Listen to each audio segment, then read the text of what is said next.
Hello lovely people, welcome to my channel. It's Hila here, Saturday Night Stitch, and I hope you're having a fantastic day wherever you are. And thank you so much for tuning in.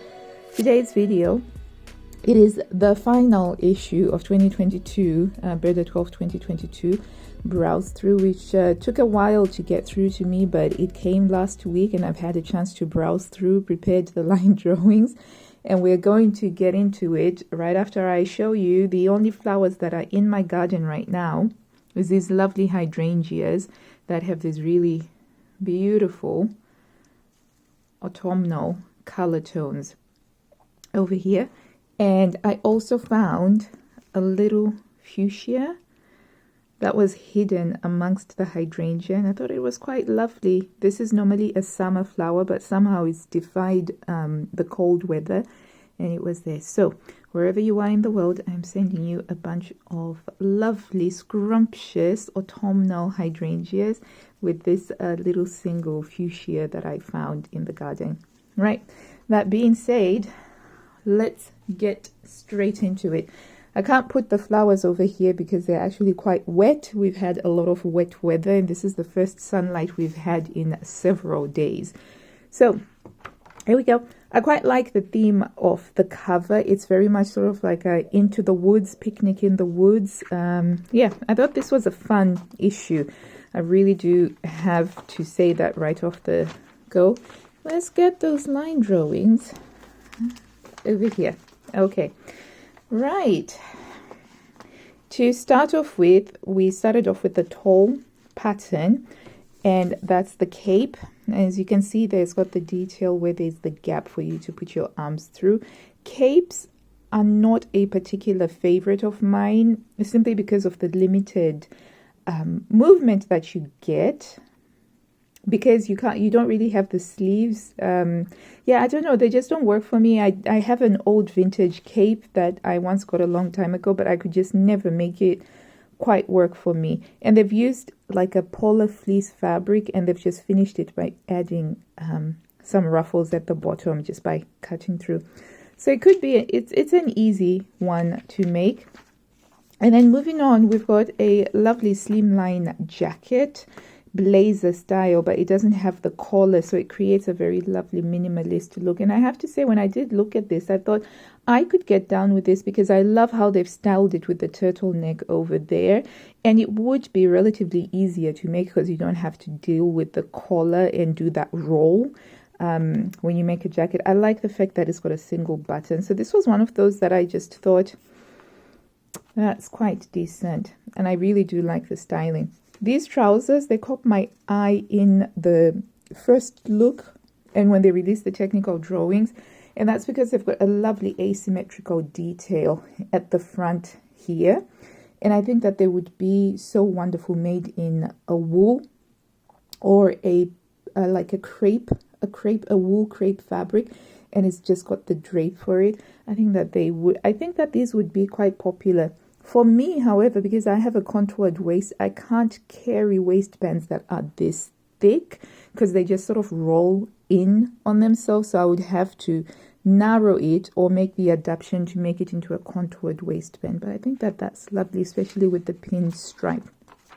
And then we have a pattern for a top here, which is very similar to these Japanese style drape tops. I don't know if you've ever read this book called Drape, and it's got these Japanese origami style patterns. I have made a top like this before. This pattern is very similar to something that was in a February 2016 issue, I think. And needless to say, one of the things that I've personally discovered in my style journey as I've been trying to learn more about soft gamine and all of this stuff is that ruching doesn't really work well for me because I'm a bit more angular, and the ruching just doesn't quite work. And it explains why, even though I made 2 of these, when I was wearing them, I never really quite felt the business like I do when I'm wearing other things. One thing that I don't like about this particular one, though, is that they've got a zipper on here. And let me tell you, sewing a zipper into a thin material, a thin jersey, is not a lot of fun. I think that you'd want to use a slinky jersey so that you've just got that inbuilt stretch in it. But yeah, this top I love the top. I love the details on this top because this is a soft gamine style top. As you can see, it's tapered on the wrist, which is what you need with soft gamine. It goes in on the waist, soft gamine detail, and it's got some lovely detail around the neckline and neckline, and quite close on the neckline as well with these pinstripe. Not a big fan of the fabric that they have used. I feel like you make this in a batiste or a cotton lawn. Oh my gosh, it would be amazing because those pin tuck detail would be really lovely and crisp. So yeah, but I can see this is another one of those that I was just like, I could see myself working with this. I would probably need to adapt this somewhat, the cuff, because that doesn't look to me like you're able to roll up your cuff, if you get what I mean.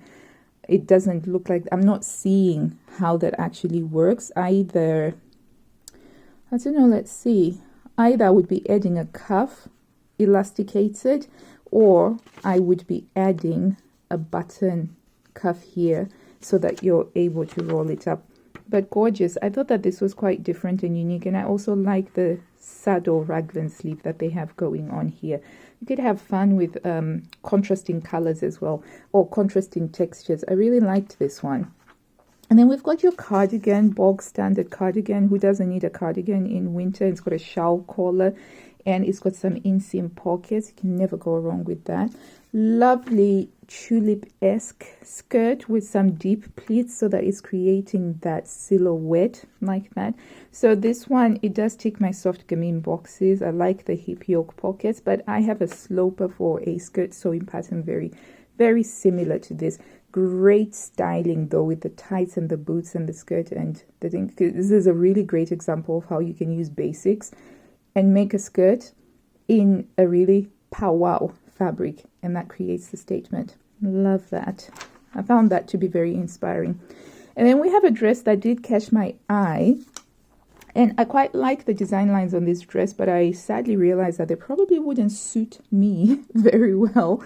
And that's simply because there's very little segmentation with this dress. That is to say, there isn't sort of like a separation of the waist of the bodice and the skirt. Is, you know, it creates one line. And I found that personally, I do tend to, for the most part, when it comes to dressier things, I do prefer to have that waist segmentation of some sorts. But it looks so lovely.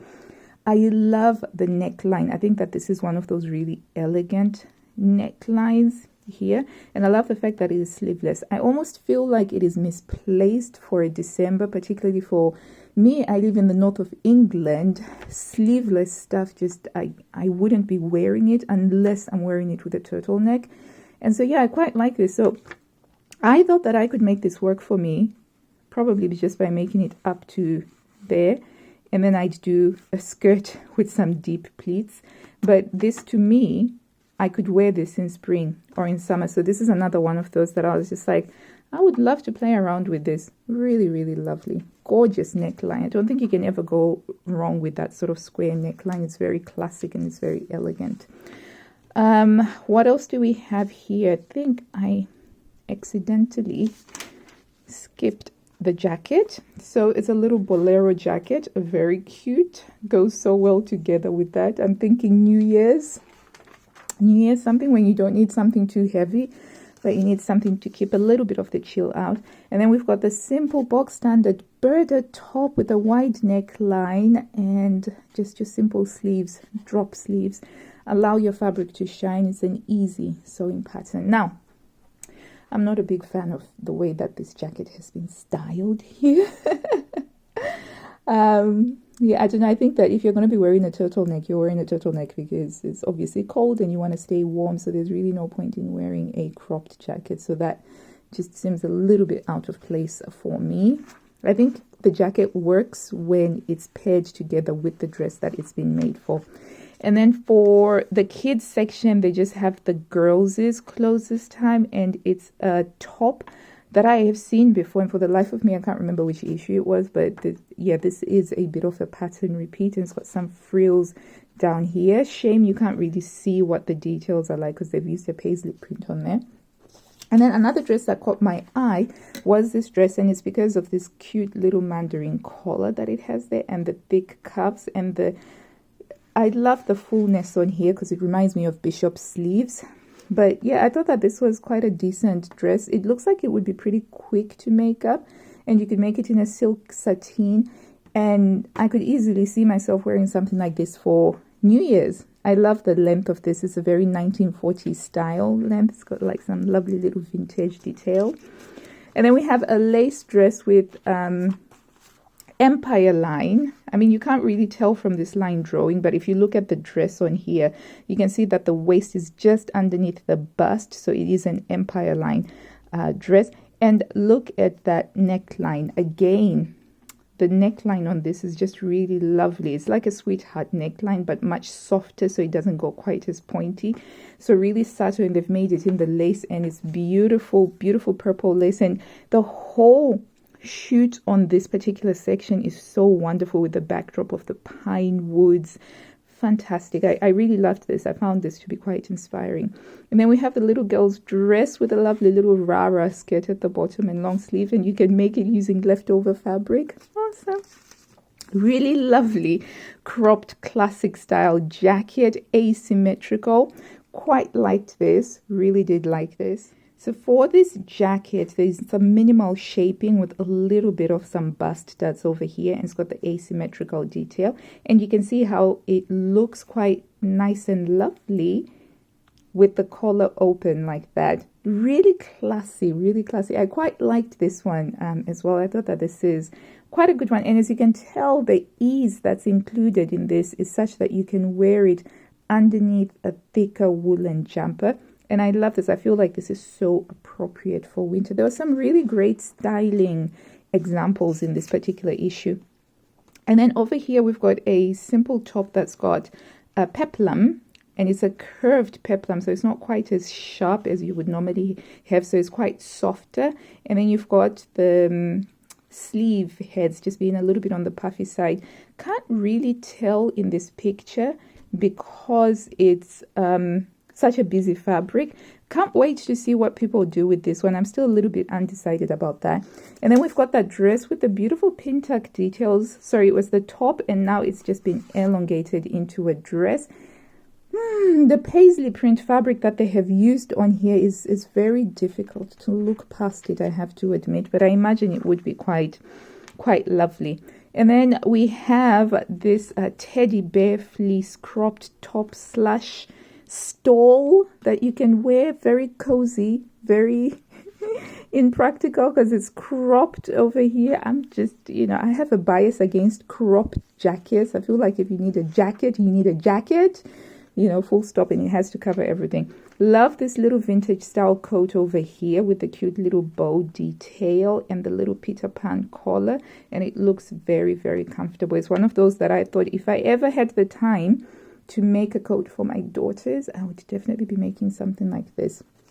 That dress that we saw at the beginning with the neckline, except for it's shorter now, and it's been made in this gorgeous jacquard fabric, so it's got the structure which gives it so much drama, and they've used a gold fabric with it. Really, really gorgeous. Love the pairing of the lace because the lace is so delicate and dainty, and it's juxtaposed against this, the structure, the stiffness. I think this is as stiff as you can get with fabrics when you use the jacquard because it's like one step away from curtain fabric.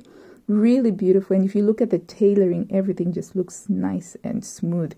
I have a feeling this one is going to be quite popular, though not necessarily as a winter garment, but as a spring or a summer garment. This would really work well. And then we've got a simple top with a lot of ruffles for all the dramatics out there. There's all of these ruffles to go in the romantics. Yeah, V-neck. Oh, this, let's see. They've given this a 2-dot pattern, but I've just realized how tricky it is going to be to add a ruffle to a V-neck line. Oh, good luck with that one. And then we've got some really high-waisted cigarette trousers over here with a seam at the front and some zippers. No! We don't need zippers over there. Don't know why you'd need to have zippers. I suppose maybe if you're not using a stretch fabric, but to be honest with you, if I'm going to be making trousers that are this close fitting, I'm going to have something that's got a little bit of spandex in it. And then we have another repeat pattern of a simple skirt that's got a grow grain, and this is for the girls. So again, this one, the styling is just so spot on, and the the setting of the Into the Woods. And you can see a bit more detail here with the peplum that has the curved thing. I'm still unsure about that. I really am still unsure about it. So we've got a lot of ads. Oh, and how wonderful the way that they've styled this with a jumper. Nice saddle bag. I like this. I like this when they do like a favorites thingy. And you can see how you'd actually make use of this. Again, I insist that this is probably more of a summer, spring dress, but you can make it winter by wearing it with a jumper. Fantastic, fabulous. And a lot of little arts and crafts just to get on with it. And then we have a little black dress section here to give you ideas. Maybe you've got cocktail parties for the New Year's. And it's the dress again with the soft sweetheart neckline. And it's an empire line detail. Lovely. And there's a little brief section here on the story of the little black dress and how it's got its roots from Coco Chanel.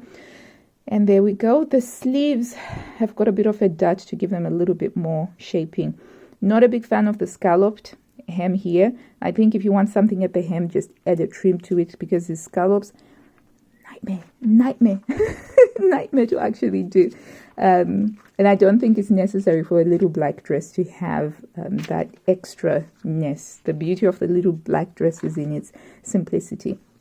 We have, unusually for December, an athleisure wear section, which I normally expect to come in January, but this time New Year's fitness resolutions have come early. So we have a really interesting looking sweater dress here, which is, unfortunately, on the picture here, you're only seeing the upper half of it, so you don't really get an idea of how it fits at the bottom. But it's got the collar and it's got some interesting detail on the sleeve here. And they've used the technical fabric in this one. And then we've got that cardigan again from the beginning, box standard cardigan, but this time it's in a really beautiful checkered fabric, so that makes it a bit of a statement. Worn with all black. I like it. And then we've got, the petite size, and these are high-waisted trousers, as you can see, and they look like those things that jockeys, people who ride horses do. I don't know what they're called, but that's what they look like to me because they've got the thing that you slip on underneath so that they're constantly taut like that. And that's all well and good, but I have a little pet peeve of mine. So this one, it's the petite size, right? And I feel like it's very hard to see how the proportions actually work for it because the petites are drafted for, I think, is it a height of 155 centimeters, and then the talls are drafted for 175 centimeters. So 20 centimeters, that's a pretty big gap. And it makes a difference to the proportions of the outfits that you're wearing. Now, correct me if I'm wrong, but this model here, she looks like she's a very tall model, like an average tall heighted model, which is normally around the 175 centimeters. But she's modeling the petite size trousers. It's throwing me because her legs here, they look miles long. But normally for petites, like I have a cousin who is a petite, it just wouldn't look like this. So I feel like, if you're going to make a petite pattern, model it with a petite model so that we can get an idea of the proportions. Anyway, rant over. We move on to a really lovely looking cotton poplin skirt here, which I've never seen this before. But it's a skirt, right? A formal sort of looking skirt. And you've got a sort of tracksuit, sportswear jumper, and it's just been tucked into the waist.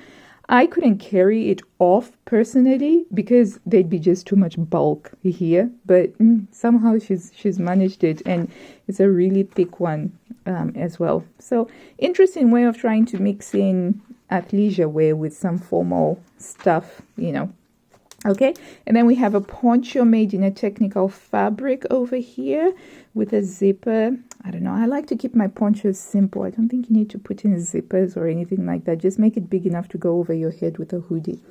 And then another interesting take on using what would be, I think, a more soft feminine kind of style with all of the pleats, and it's been made into more athleisure stuff by the selection of the fabric, which looks a little bit like some sort of a scuba, like a lightweight scuba. Oh, it says polyester crepe on here. Ah, fascinating. Okay, and then we've got that drape top again, and on here you can see the picture of the zipper. I can't imagine anything more uncomfortable than having a zipper next to the neckline. It just does not make any sense for me. It does not actually compute. I have a line drawing from further along. Oh, there's that dress, the sweater dress here. Yeah, I suppose if you really wanted to do something a bit different, you could do that, but not quite. And then we've got some Burda in the wilds where you can get some sewing inspiration. Love that. Love it when they show us what the Burda community is doing with the makes. And then we've got these really interesting double layer trousers, because it's literally you're making a pair of trousers, and then you're sort of like wrapping it over in some chiffon, which is very elegant, I imagine. It just probably billows as you're walking and just adds so much dynamism to the outfit. And then we have here a really interesting looking jacket. I quite like the details on this. It's got a touch of military austereness to it, but without the epaulettes. So you've got the stand collar, which is very knit and trim. And then you've got the waist emphasis using the tabs over here. And you've got some shaping as well from the princess seams and these bust studs over there. And I quite like this little tapering that they have going on here. So overall, a really nice fitted jacket, which would make a very fun project. And they've used self-covered buttons, which I think add a touch of elegance. Wrap dresses in red for New Year's Eve. How lovely is that? So we've got like the ruching on here on the waist, which I'm never really a big fan of adding ruching to the waist. I don't know. I feel like it just adds unnecessary bulk, but it's a beautiful design. Otherwise, the really soft collar here, although what's quite interesting about this collar is that it's actually also attached to the sleeve, so you don't really have to worry about it kind of like flapping over. It's a lovely little detail that would probably really benefit from having some texture blocking or some color blocking. And the texture blocking can be very subtle, like if you're using a sateen fabric, using the back of it, because the sateen will have one shiny side and one matte side, and you could have this being the matte side so that it just shows it up a little bit. Nice sleeves at the back though. And then a sporty wear. When I first saw this, I thought, oh, they're also doing athleisure wear on the Burda plus sizes, but it doesn't look like it. They've made it with like a velvet and a lace, and it's given it some really lovely, interesting sparkle. And it looks to me like a top that you'd still be able to wear to the gym. So you could go to the gym looking very, very sparkly. This dress, I feel like I've seen it very recently. It's the whole integrated scarf thing going on. Although I feel like if I'm going to make a dress like this with an integrated scarf, I am going to go all in. Maybe make this section in a shiny, sparkly fabric so it can be like the integrated scarf is, allow it to shine, you know. And then we've got a dome and sleeve top, which would make a very quick, easy, instant sewing gratification make, particularly if you eliminated the cuffs and just made it with elasticated cuffs, which I think would just work. Nice use of the directional animal print here, because you can see it's sort of going up over there, and then on the sides it's going off. Quite, I can see this one being an unlikely surprise hit, this one. It does work out well. And then we've got a 60s style swing coat over here with some funky looking kimono sleeves and what looks like a gusset over there. So it's got a lot of layering potential. The back looks quite interesting as well. It's got these one-piece sleeves over there and very swingy. I want to see what people make of this. And then we've got that dome and sleeve again, but this time it's been made into a dress in a beautiful jewel tone color.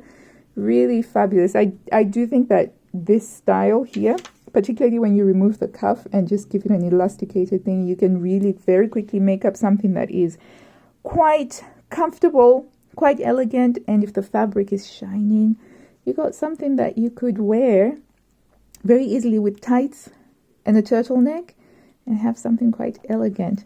So I think that overall, the 12 2022 issue, so it's made a pretty decent showing. I think it's been a good show. Good show is what I would say. Definitely got me inspired. I saw a lot of styles that I quite liked in there. I saw a lot of just styling ideas for how to wear clothes in autumn, winter, because that can be a little bit of a challenge sometimes, I find, to sort of not allow myself to fall into the trap of just wearing leggings and sweater dresses all the time. So I do get some inspiration from that. Definitely quite a few things that I would absolutely make, although not necessarily for winter number 103. I think that would work really quite well for me in spring and summer because I do like that neckline.